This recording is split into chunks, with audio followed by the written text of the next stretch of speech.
NIM 0219113340. Hari ini saya akan memperagakan teknik dasar wawancara di bidang medis.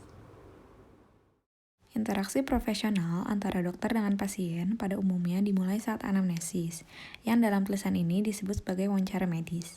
Wawancara medis bertujuan untuk mengumpulkan sebanyak mungkin informasi dari pasien mengenai keadaan penyakitnya, karena ini merupakan bagian dari proses untuk membuat diagnosis dan merencanakan terapi. Oleh sebab itu, sangat penting bagi dokter untuk mempunyai pengetahuan dan keterampilan berkomunikasi. Nah, berikut adalah urutan untuk melakukan anamnesis atau wawancara medis. Saudara Enrico. Ya, silakan masuk, Pak. Ya, silakan duduk di sini.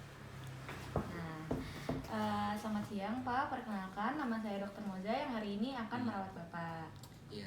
Iya, Bapak, sebelum mulai perawatan, saya ingin mengecek data diri Bapak terlebih dahulu. Apakah Bapak berkenan? Boleh.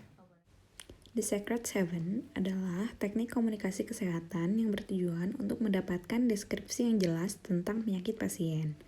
Pada prinsipnya, seorang dokter harus melakukan analisis terhadap keluhan utama dari penyakit yang sekarang dalam bentuk 7 dimensi tujuan secara praktis sebagai berikut.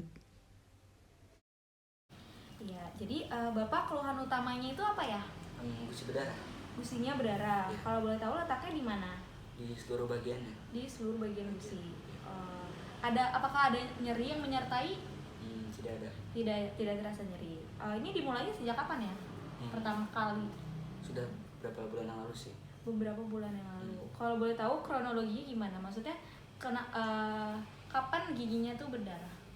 Biasanya saat makan atau lagi sikat gigi sih. Atau lagi sikat gigi?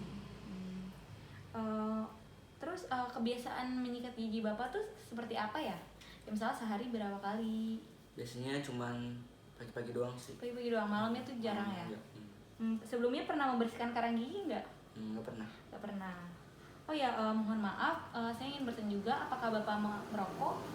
Iya. Saya Iya. merokok. Terus, kalau misalnya dirasakan dengan lidah, apakah gigi Bapak tuh terasa ada yang goyang? Iya, terasa goyang. Oh, terasa goyang. Basic Fundamental 4 terdiri dari 4 poin, yaitu yang pertama, present illness, atau riwayat penyakit sekarang yang sering dipisahkan dalam keluhan utama dan analisis keluhan utama dalam 7 dimensi, atau The Secret Seven. Lalu, past health history, yaitu riwayat kesehatan yang lalu atau sebelumnya. Yang ketiga, family health history, yaitu riwayat kesehatan keluarga. Dan yang keempat ada personal and social history, yaitu riwayat pribadi dan sosial pasien. Ya, kalau boleh tahu Mbak Salwa ada keluhan apa aja ya? Mulut aku sakit. Mulutnya sakit? Iya.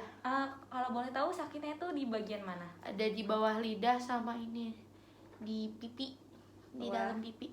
Lidah sama di dalam pipi. Nyerinya itu apa mungkin ada warna-warnanya kayak warna putih, Iya. warna Iya. pink? Iya. Pink. Warna pink. Nyerinya kalau boleh tahu itu kayak gimana ya? Kayak nyut-nyutan atau perih atau Perih gitu. Perih. Iya. Mungkin gara-gara Mbak Salwa itu beberapa hari ini makan sesuatu nggak? Aku lupa sikat gigi juga. Lupa sikat gigi ya. Berarti ini udah dari kapan ya nyerinya? 2 hari yang lalu. 2 hari yang lalu. Mbak Salwa sebelumnya pernah dirawat atau mungkin ada punya penyakit apa sebelumnya? Dirawat pernah? Iya, 1 tahun yang lalu. Penyakit? DBD. Oh, DBD setahun yang lalu.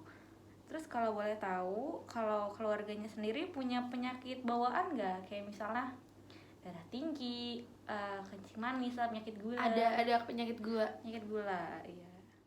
Setelah membuat diagnosis, seorang dokter harus bisa menyampaikan diagnosis tersebut menggunakan bahasa awam dan yang mudah dimengerti oleh pasien.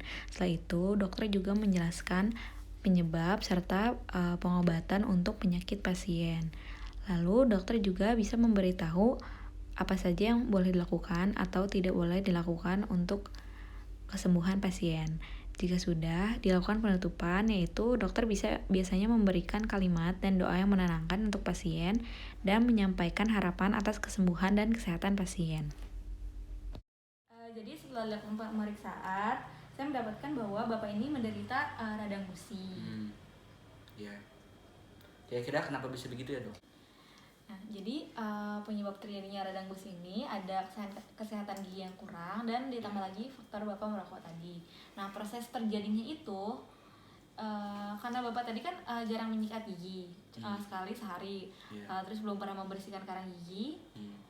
Makanya jadi kesehatan jadi kebersihan dalam mulut itu kurang sehingga banyak sisa-sisa makanan di mulut. Nah, itu tuh bisa berubah jadi plak, jadi noda, sama jadi karang gigi. Nah, kalau banyak karang gigi sama plak di mulut itu bisa mengakibatkan banyak bakteri. Oh ya dok, kira-kira Ya. kedepannya apa yang harus saya lakukan? Yang harus dilakukan untuk menjaga kesehatan gigi Bapak, terutama tentang gusi ini, Bapak ini sikat giginya harus 2 kali sehari ya. Sikat gigi 2 kali sehari menggunakan sikat gigi yang berbulu lembut, terus ganti sikat giginya itu minimal 3 bulan sekali. Lalu sekalian juga bisa dilakukan minimal 6 bulan sekali. Oke dok. Ya, ada pertanyaan Pak? Ada pertanyaan lagi? Apa sudah cukup? Sudah cukup.